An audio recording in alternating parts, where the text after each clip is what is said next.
네, 반갑습니다. 어슴새벽입니다. 네, 오늘 방송에서는 중요한 뉴스들 몇 가지 소개해드리고, 그리고 투자마인드 방송인 만큼 또 투자마인드 관련된 이야기 중간중간 시장 상황과 더불어 이야기 드리고, 중요한 또 XRP, 제가 이제 XRP 방송을 많이 주요하게 하기 때문에 2022년 XRP 시장 2분기 보고서를 이제 여러분들 XRP 투자자라면 꼭 아셔야 되는 부분들을 좀 주요하게 짚어서 이야기 드릴 예정입니다.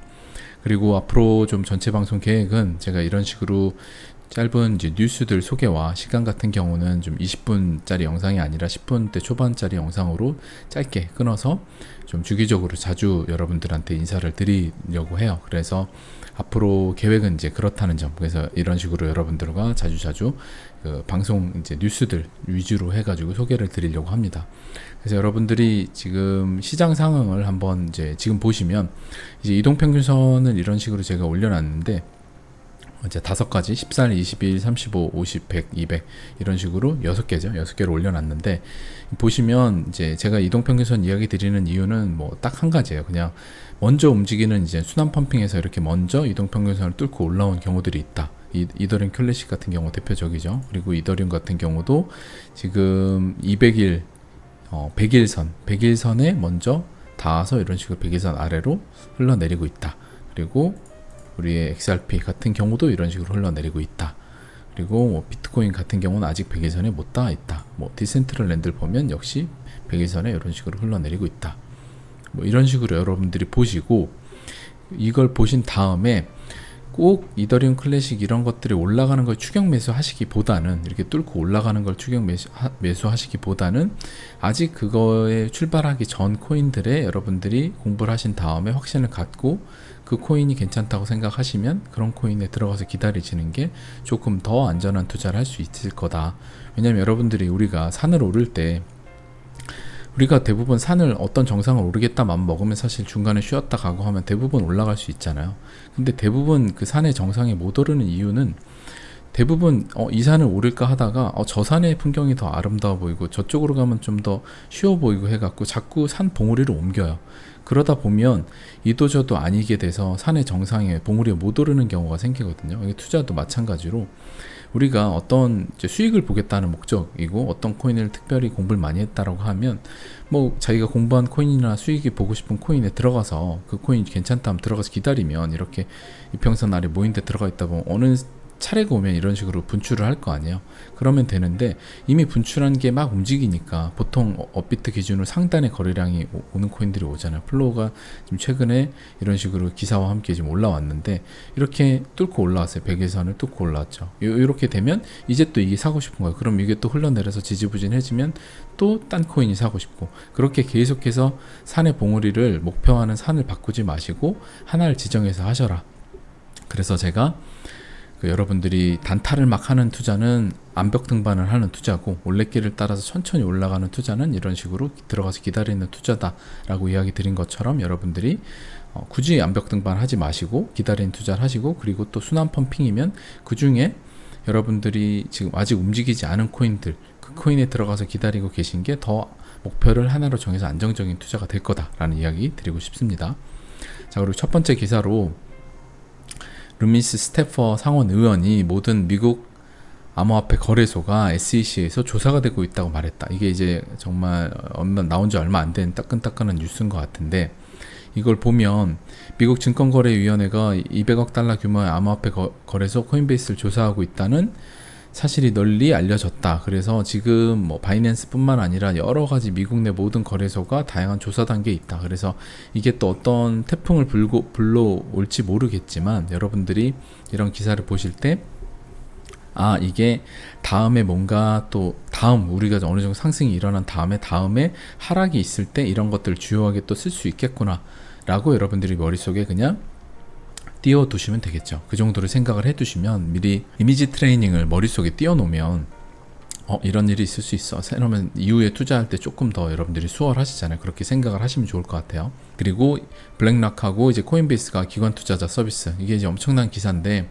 블랙락이 세계 최대 자산 운용사 중에 하나죠. 여기가 이제 코인베이스랑 해서 기관들의 암호자산을 수탁하고 투자하고 하는 이제 서비스를 제공한다는 거예요. 블랙록이 자산 운영을 크게 하잖아요. 그럼 얘네가 직접 못하니까 코인베이스에 해가지고, 그러니까 블랙락에서 돈이 들어올 거 아니야. 블랙락에서 돈이 여기로 들어와요. 코인베이스로 들어오면 코인베이스에 이쪽에서 이제 돈을 기관 투자자 서비스를 가동해가지고 투자를 하기 시작하는 거죠. 기관 투자자 대상으로. 이제 블랙락에 엄청난 자금이 코인베이스 암호자산 시장으로 들어올 수 있는 창구가 생겼다. 왜냐면 블랙록 자체는 이제 코인 투자 같은 운용을 하기가 어려운데 코인베이스라는 데가 있어야만 하는 거잖아요. 그러니까 이런 서비스를 이어나가는 거예요. 그래서 이런 것들이 점점 앞으로 많아질 거다라고 우리가 예상할 수 있습니다. 그래서 암호자산 시장이 새로운 부의 바구니가 되는 거는 이제 너무나 자명한 사실이기 때문에 여러분들이 지금 투자하시는 데 있어서 하루하루 불안해 하실 필요가 사실 없어요.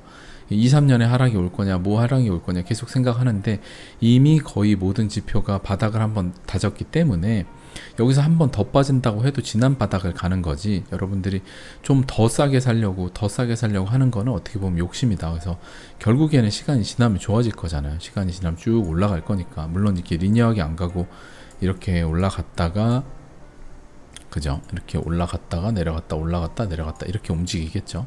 그러니까 그런 식으로 여러분들이 생각하시면 좋을 것 같습니다.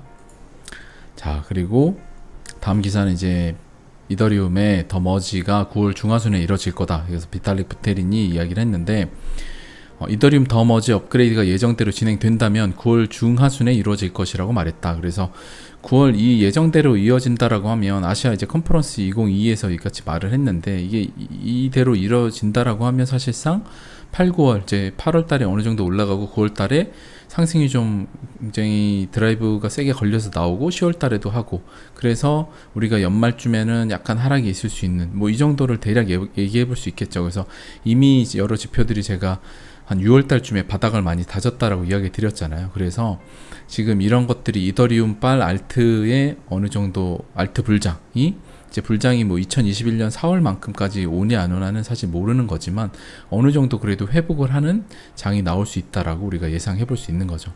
2021년 4월까지 알트 장이 다 복구를 하는 건 사실 쉽지는 않을 거예요. 이게 이더리움 클래식 기준으로 지금 한 4만 여기가 왔는데 지금 한 16만 원까지 가야 되잖아요.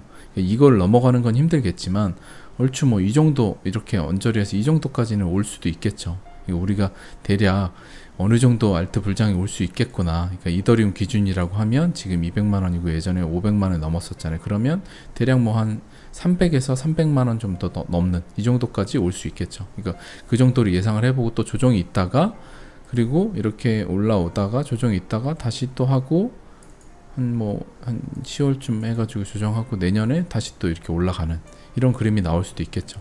그러니까 어찌 됐던 이 그림은 누구도 모르는데 어찌 됐든 대충 이때가 여러 지표들이나 대부분 이제 바닥이었다는 걸 알리기 때문에 그냥 이때부터 꾸준히 계속 샀어야 된다라고 계속해서 제가 이야기 드리는 게 그런 이유예요. 여러분들이 그걸 생각을 하시면 좋을 것 같습니다.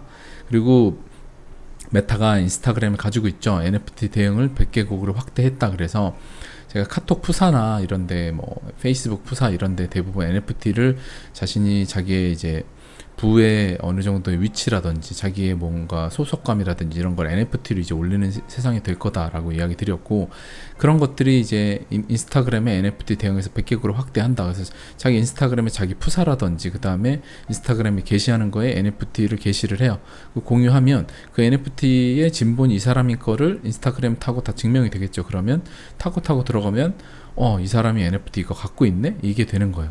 이런 시대로 가고 있다. 그래서 이미지나 뭐 영상 같은 것들이 자신의 그 신분을 뭔가 증명을 하는 사회적 소셜 이제 위치를 증명을 하는 그런 시대로 가고 있다라고 우리가 볼 수 있습니다. 자, 그리고 미국인들의 암호화폐에 대한 관심이 2022년에 거의 30%가 감소했다. 그래서 이런 식으로 2022년에 그 하락이 일어나면서 그리고 또 루나 사태 뭐 이런 것들이 하면서 대부분 한 2, 3년의 하락을 예상하면서 관심이 많이 빠졌다. 비트코인의 구글 트렌드를 좀 보면 이게 전체 2008년도 때부터 이런 식으로 올라오다가 2017년 한 피크를 찍고 2021년 작년 4월에 요만큼까지 올라오고 다시 이런 식으로. 그래서 저는 이 트렌드 라인을 이런 식으로 쭉 그을 수 있잖아요. 이렇게 쭉 그으면 이렇게 가다가 이렇게 하다가 한번 뚫고 올라와서 다시 이런 피크를 찍는 그 대중화의 사막을 알리는 다시 트렌드 라인을 뚫고 올라가는 그 이제 구글 지수가 나올 거라고 생각을 합니다. 그런 식으로 우리가 볼 수 있고, 그리고 비트코인 유로 이제 선물을 이제 CME 그룹에서 비트코인 유로 선물을 게시를 했다라고 해요. 그래서 CME 그룹 하면은 이제 또 유명한 곳이죠. 이제 여러 개 이제 증권거래소나 이런 것도 들고 있고 이런 데인데, 여기서 파생상품 시장을 선도하는 비트코인 유로 선물을 이제 시작을 했다라고 여러분들이 보시면 되고, 이런 것들이 다 하나하나 엄청난 기사고, 제도화 그리고 증권시장으로 다 증권시장과 암호자산 시장의 경계가 없어지는 쪽으로 넘어가고 있다라는 거 우리가 볼 수 있죠. 그러면 아직까지 암호자산 시장이 엄청나게 작은데, 지금 증권시장에 비해서 뭐 턱없이 작고 파생상품 시장까지 하면 정말 턱없이 손톱 수준일 거예요. 그러면 암호자산 시장이 결국에 경계를 넘어서 그런 시장을 다 가지고 올 텐데, 그 시장들의 토큰화를 만들어내서 그 시장들의 파일을 다 흡수할 거란 말이에요. 그러면 엄청나게 커지겠죠. 그럼 결국 여러분들이 지금이 얼만큼 초기인지 시간이 지나면 증명이 될 텐데, 지금 자꾸 이게 기회냐 아니냐를 여러분들이 증명을 요구를 하잖아요. 그럼 사실상 증명 못해요. 기회의 순간은 증명이 안 되니까. 근데 시간이 1년, 2년 지나고 나면 이런 시장들이 다 엄청나게 커져서 암호자산 시장이 이미 커지고 나면 그때는 증명이 일어나겠지만, 당연히 그때는 기회가 없죠. 지금이 싸니까, 사람들이 외면을 하니까 증명이 안 되기 때문에 기회가 있는 거예요. 그러니까 모든 사람들이 다 증명이 된다라고 하면 기회가 없죠. 그러니까 모든 사람들이 누구도 불확실하고 누구도 이게 앞으로 될 거다, 더 여기가 바닥인지 아닌지 증명을 못하기 때문에 우리한테 기회가 있는 거예요. 이게 되게 역설적인 이야기인데 세상 이치가 그렇잖아요. 여러분들이 기회와 증명을 동시에 요구하는 그냥 일반적인 대중이 되지 않으시길 바랍니다. 그리고 이제 크립토 공포지수가 아직도 이제 공포 단계 30. 그래서 이런 구간, 요번에 6까지 갔었잖아요. 그러면 6에서 10 왔다 갔다 할 때 진짜 힘들고 두렵지만, 저도 당연히 6일 때요, 더 빠질지 모르니까 모두가 더 빠진다고 하니까 저도 두려웠지만, 비트코인이 뭐 만불 간다라고 하고 지금도 만불 간다고 하지만, 결국에 저는 그럴 때가 결국에 증명되지 않는 기회의 순간이라고 생각이 들어요. 모두가 증명이 안 돼서 불안해하기 때문에 공포지수가 거기 가 있는 거잖아요. 그러면 그때 용기를 내서 잡는 사람이 기회를 잡는 거죠. 그러니까 모두가 증명이 확실하다고 하는 이 파란 구간에는 기회가 없잖아요. 이때는 모두가 확신을 하니까. 그럼 이때는 우리가 사실상 팔고 나와야 되는 시기가 맞는 거고, 그러니까 여러분들이 기회의 순간에 공포가 있다라는 게 늘 당연하니까 여러분들 스스로 잘 생각을 하시면 좋을 것 같습니다. 사업을 하실 때도 모두가 안 된다고 하고 하는 사업을 내가 되는 사업으로 만들 때 거기 기회가 있는 거지, 모두가 이 사업 다 돼 하면 거긴 이미 레드오션이잖아요. 이미 모두가 다 뛰어들었기 때문에. 그리고 진입장벽이 모두가 낮아서 누구나 하기 쉬운 사업이에요. 그러면 누구나 하기 쉬우면 너도 나도 쉬우니까 당연히 가능성이 낮겠죠. 진입장벽이 높을수록 당연히 성공 가능성이 높은 거죠. 경쟁자가 적게 되니까. 여러분들이 투자도 일맥상통합니다. 그렇게 생각을 하시면 좋을 것 같아요. 제가 2022년 2분기 XRP 시장 보고서인데, 이걸 보시면 이제 하랑 도반분들한테는 한번 설명을 드렸는데, 부가적으로 제가 빠진 것도 있어서 한 번 더 전체 구독자분들한테 이야기를 드리면, ODL 관련 매출이 엄청나게 늘었어요. 그래서 ODL 매출이 한 지난 분기 대비해서 9배가 증가를 했어요. 이거 증가했던 이유는 실제로 이 ODL 관련 매출이 이만큼이거든요. 2125, 그 다음에 1354가 1분기고 2분기 때 2125인데, 이게 이제 엄청나게 지난 분기 2021년 대비해서 9배가 는 거예요. 그 말은 기업들한테 판매하는 거거든요, ODL은. 그러면 실제로 유틸리티로 쓰는 그 은행 및 핀테크 업체들에서 XRP를 엄청 사갔다는 소리예요. 그래서 XRP를 판매를 했다는 게 나쁜 게 아니라, 실고객이 XRP의 실사용이 많아지기 위해서, 실제로 쓰기 위해서 사간 거기 때문에 시장 거래소 물량으로 나오지도 않고 실제로 유틸리티에 쓰이는 데에 많이 팔린 거예요. 그래서 엄청 좋은 거고, 그게 9배가 늘었다는 건 리플렛이 그만큼 엄청나게 성장을 했다라는 거죠. 그리고 또 총 구매라고 되어 있는 이게 뭐냐면, 리플사가 일반 거래소나 이런 소매에서 실제로 XRP 사들인 거예요. 그래서 이거를 사들여서 여기 ODL을 파는 거죠. 그러니까 엑스크로에서 매번 뭐 10억 개가 풀려서 8억 개는 묻고 2억 개를 풀리고 막 이러잖아요. 근데 그거 외에도 또 시장에서 리플사가 긁어 오는 거예요. 그 XRP 물량을. 그러면 실제로 XRP의 토탈 퍼체스라고 되어 있죠. XRP의 그 시장에서의 그 유통량은 점점점 소매 물량은 줄어가는 거죠. 리플사도 이렇게 사고 있고, 그리고 또 중요한 건 ODL이라든지 뭐 이런 서비스를 통해서 그 중간에 마켓 메이커들 있잖아요. 마켓 MM이라고 하는 마켓 메이커들이 XRP를 들고 있어서 그 거래량이 많은 코인들을 그 마켓 메이커를 하면 중간에 수수료가 계속 발생을 하기 때문에 이런 코인들을 사가지고 그 마켓 메이커 역할을 해요. 그러면 또 소매에서 그런 것들을 사가서 리플사 XRP 물량을 들고 있는 거죠.